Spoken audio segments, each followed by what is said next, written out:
안녕하세요. 멜 묵상. 오늘은 출애굽기 40장 17절부터 38절 말씀, 즉 출애굽기의 마지막 부분입니다. 네, 이제 내일부터 저희는 사사기로 들어갈 건데요. 그래도 출애굽기의 마지막 부분, 성막이 이제 다 완성되고 하나님의 영광이 임하는 부분이거든요. 내용 한번 볼게요. 둘째 해 첫째 달, 곧 그달 초하루에 성막을 세우니라. 그러니까 하나님께서 명령하신 대로 1월 1일 날 하나님께서 이스라엘 백성들을 구원하신 날이죠. 그날 이제 성막을 세웁니다. 모세가 성막을 세우되 그 받침들을 놓고 그 널판들을 세우고 그 띠를 띄우고 그 기둥들을 세우고 또 성막 위에 막을 펴고 그 위에 덮개를 덮으니 여호와께서 모세에게 명령하신 대로 되니라. 이 말씀 계속 반복하죠. 여호와께서 모세에게 명령하신 대로 되니라. 그는 또 증거판을 궤 속에 넣고 채를 궤에 꿰고 속죄소를 궤 위에 두고, 법궤죠. 속죄소는 뚜껑이라고 했죠. 기억나시죠? 또 그 궤를 성막에 들어놓고 가리개 휘장을 늘어뜨려 그 증거궤를 가리니 여호와께서 모세에게 명령하신 대로 되니라. 그러니까 그 안에 지성소 부분들 또 이제 하나님께서 명령하신 대로 잘 됐다는 겁니다. 그는 또 회막 안쪽 성막 곧 북쪽으로 휘장 밖에 상을 놓고 또 여호와 앞에 그 상 위에 떡을 진설하니 여호와께서 모세에게 명령하신 대로 되니라. 그렇죠? 계속해서 마치 후렴구처럼 반복됩니다.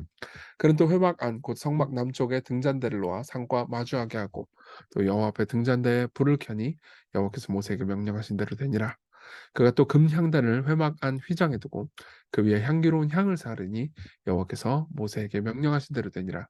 그는 또 성막문에 휘장을 달고 또 회막의 성막문 앞에 번제단을 두고 번제와 소제를 그 위에 드리니 여호와께서 모세에게 명령하신 대로 되니라. 예. 그는 또 물두멍을 회막과 제단 사이에 두고 거기 씻을 물을 담으니라. 모세와 아론과 그 아들들이 거기서 수족을 씻되 그들이 회막에 들어갈 때와 제단에 가까이 갈 때 씻었으니 여호와께서 모세에게 명령하신 대로 되니라. 그러니까 번제단이랑 물두멍 같은 경우는 실제로 사용도 하죠. 그렇죠? 그러면서 하나님께서 명령하신 대로 다 됐다. 이렇게 이야기를 합니다. 그는 또 성막과 제단 주위 뜰에 포장을 치고 뜰문에 휘장을 다니라. 모세가 이같이 역사를 마치니, 자, 성막 다 쳤습니다. 그러고 나서 어떤 일이 벌어집니까? 구름이 회막에 덮이고 여호와의 영광이 성막에 충만함에, 보세요. 기억나실지 모르겠는데 모세가 시내산에 딱 올라갈 때 그때 시내산에 구름이 시내산에 덮이고 여호와의 영광이 시내산에 딱 임했거든요. 그러니까 이 시내산에 임한 하나님이 그대로 성막에 임한 거예요. 그 성막을 딱 설치하자마자 이제, 그러니까 이게 시내산의 미니어처라고 볼 수도 있는 거죠. 이 성막이 마치 시내산에서 여호와께서 모세를 만났던 것처럼 이제 어떻게 돼요? 이제 하나님께서 성막에 딱 임재해서 "내가 이제 이곳에서 너희들과 함께하겠다." 이거죠. 모세가 회막에 들어갈 수 없었으니 이는 구름이 회막에 덮이고 여호와의 영광이 성막에 충만하였음이니라. 보세요. 이렇다 하더라도 모세는 회막에 들어갈 수는 없었어요, 하나님의 영광에. 그러니까 모세마저도 못 들어간 거죠. 그러니까 하나님의 영광이 얼마나 위대하고 우리가 경외해야 할 만한 것인지 그걸 말해 주고 있죠. 그리고 구름이 성막 에서 떠오를 때는 이스라엘 자손이 그 모든 행진하는 길에 앞으로 나아갔고 구름이 떠오르지 않을 때는 떠오르는 날까지 나아가지 아니하였으며. 그쵸. 구름이 떠오르면 뭐예요? 행진을 합니다. 그리고 떠오르지 않잖아요? 그러면 멈춰서는 거죠. 예.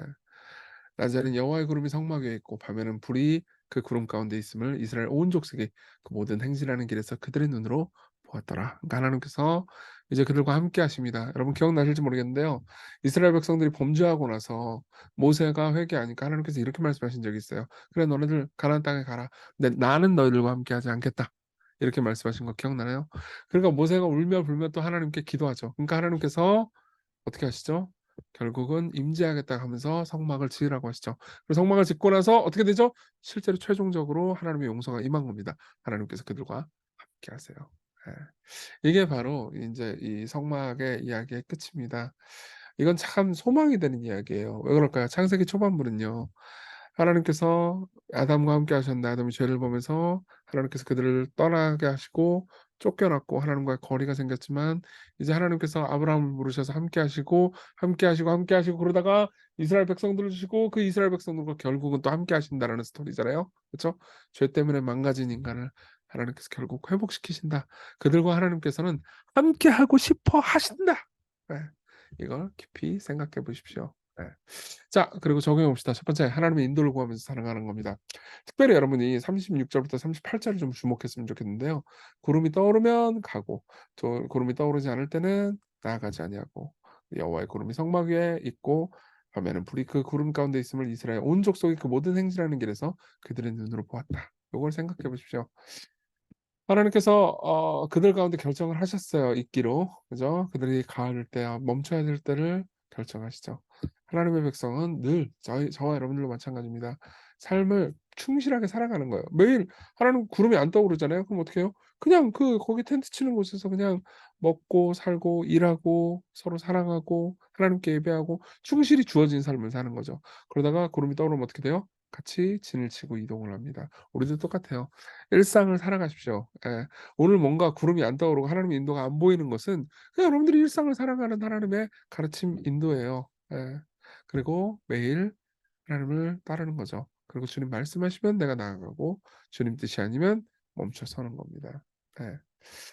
무엇보다 구름의 장소를 주목하십시오. 구름은 성막에 있었고 우리가 따라가는 삶을 살기 위해서는 성막을 봐야 되죠. 어떻게 해야 될까? 그러면 항상 구름이 떠오르는가 안 떠오르는가를 보잖아요. 그러면 성막을 보자. 성막은 뭐의 예표죠? 예수님의 예표죠. 우리도 마찬가지예요. 우리가 어떻게 살아야 되는지, 가야 되는지 말아야 되는지 우리는 예수 그리스도의 삶과 죽음과 부활을 보면서 그분이 우리에게 말씀하신 것을 보면서 따를 수 있습니다. 예. 무엇보다 여기 38절에 보면 이스라엘의 온 족속이 그들의 눈으로 그 구름을 보았다라는 표현이 있죠. 그래서 구름은 항상 이스라엘 백성들 옆에 있었어요. 그리고 온 백성들이 다 볼 수 있는 곳에 있었습니다. 그건 뭐예요? 하나님의 인도가 우리 옆에 있다는 걸 모른다고 말할 사람은 없었다는 거죠. 예. 우리도 마찬가지예요. 예.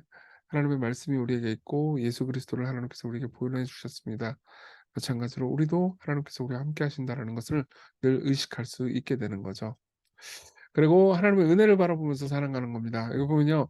그 모든 행진하는 길에서 구름은 함께 했어요. 구름은 길 없는 사막에서 이스라엘 백성들에게 마치 나침반과 같은 존재였을 겁니다. 예. 그러니까 하나님의 인도가 보이지 않는 것처럼 보일 때가 있을 거예요. 근데 그때라고 해서 하나님의 인도가 없는 건 아닙니다. 예. 여러분 아무것도 보이지 않는 하나님 진짜 나한테 뭐라고 말씀하시는지 모르겠고 난 모르겠다 그런 순간에도요. 하나님을 신뢰하세요. 예. 그리고 하나님께서 지금 나를 인도하고 계신다. 예. 내가 이해되지 않아도 그분이 나와 함께 하신다는 것을 신뢰하면서 오늘을 살아가십시오. 특별히 이후에도 이제 여러분들이 나중에 민수기 보잖아요. 민수기 보면 수도 없이 이스라엘 백성들이 하나님의 말씀을 또 어겨요. 근데도 그 구름은 없어지지 않고 계속 함께했습니다. 하나님 그들을 버리지 않으셨다는 거죠. 예. 여러분 예수 그리스도야말로 이 성막을 가리킵니다. 말씀이 육신이 되어 우리 가운데 거하시니 우리가 그 영광을 보매라는 말씀이 요한복음 1장 14절에 있거든요. 예. 성막을 딱 치니까 영광이 탁 드러났죠. 근데 그것이 결국 예수 그리스도를 가리킨다는 얘기예요. 예. 말씀이 육신이 되어 우리 가운데 거하시매라는 말씀에 이 거하시다라는 말은 성막을 치다, 장막을 치다라는 의미거든요. 예. 그분은 끝까지 우리와 함께 하셔서 하나님과 우리를 잇는 다리가 되십니다. 여러분들이 예수 그리스도를 믿고 알고 있잖아요. 그러면 여러분들은 그리스도께서 여러분들과 함께 하신다는 것을 확신하면서 성막에 마치 있으면서 늘 구름을 보던 하나님의 백성들처럼 여러분들이 예수님을 보면은 여러분들에게 하나님의 임재가 경험될 겁니다. 예. 예수께서 왜 죽으셨는지 아십니까? 예수님께서 죽으신 이유는 하나예요. 예. 하나님의 성전을 헐고 사흘 동안에 지을 수 있다고 말씀하셨기 때문입니다. 이스라엘 백성들이 그것 때문에 분노했었어요. 예. 그래서 예수님을 죽였죠. 네. 그리고 예수님은 성전된 자기 육체를 가리켜서 말씀하신 것입니다. 그분이 진짜 죽임당하고 부활하셔서 사흘 만에 장사된 지 사흘 만에 부활하셨으니까요. 네. 그분이 진짜 성전이고 그분 안에 예수님의 하나님의 영광이 있습니다. 우리가 그분을 볼 때 그분의 인도 따라 살아갈 수 있는 거예요. 예. 여러분 이 모든 내용들을 깊이 생각하십시오. 여러분들을 사랑하시는 하나님이 예수님이 여러분들의 주인이시고요. 여러분들에게 말씀하십니다. 내가 너희들에게 명령할 때 너희들은 나아가라. 내가 말하지 않으면 멈춰 서거라. 네. 오늘 하루 여러분들이 그런 삶을 살았으면 좋겠어요. 하나님의 인도를 따라서 멈추라 하실 때 멈추고 가라 하실 때 가게 하는 믿음 주십시오. 그렇게 기도하고요.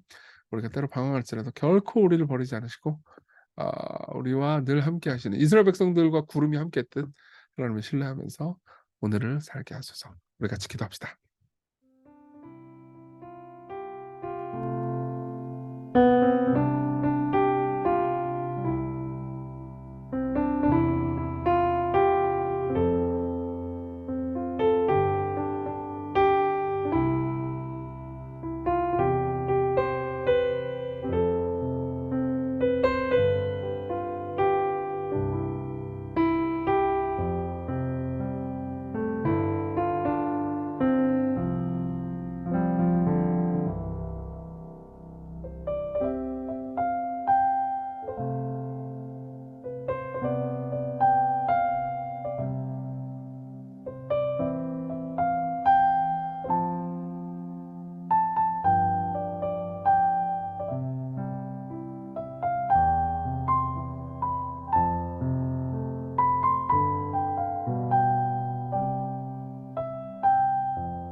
기도하겠습니다. 하나님 아버지, 오늘로 출애굽기 묵상을 마칩니다. 이 안에 있는 모든 아름다운 내용들이 다 이해된 것 같진 않지만, 그래도 하나님께서 이스라엘 백성들과 함께 하려고 하셨듯 우리와도 함께 하려고 하시는 것을 압니다. 오늘 우리도 당신을 신뢰하며, 주께서 가라 하실 때 가고 멈추라 하실 때 멈추게 하소서. 예수님 이름으로 기도했습니다. 아멘. 네, 하나님의 은혜 안에서 오늘 기쁜 하루 되세요.